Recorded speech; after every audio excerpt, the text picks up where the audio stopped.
banal na bukal ng tanawin. Andito kami sa Antipolo. Pariara. Andre. Banal ang kaloob nito upang para sa amin maging katawan at dugo magandang linggo sa inyong lahat, mga vloggers. Bago niya pinagtiis ang pusang loob Sa na inyo. maging handog, ginawakan niya ang tinapay, pinasalamatan kanya, pinagati-hati niya iyon, iniyabot sa kanyang mga lalaki sinabi, tanggapin ninyong lahat ito at kanin, ito ang aking katawan, may handog para sa inyo. Ganda ya, ikot lang. Wait lang ma. Okay.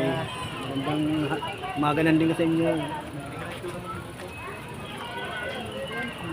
Ayun din naman nung matapos ang hapunan, tinawagan niya ang kalis, muli kanyang pinasalamatan.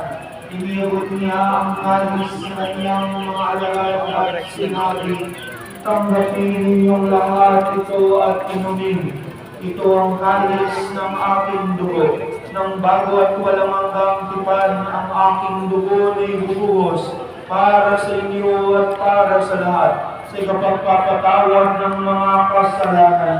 Gawin ninyo ito sa pag-alala sa akin.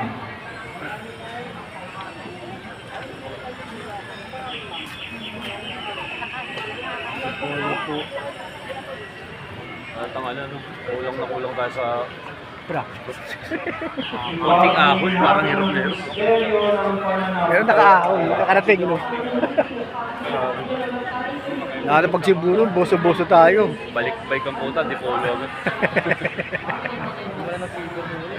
Ang mga Wala nga sipo eh, diretso ka agad dito. pag-alala sa pagkamatay at muling pagpabuhay ng iyong anak.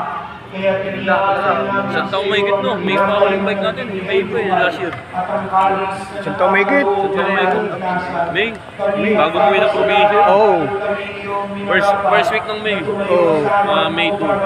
Punulog natin. Isinasama namin kami magsasalo-salo sa katawan at dugo ni Cristo ay mabulot sa pagkakaisa sa pamamagitan ng Espiritu Santo.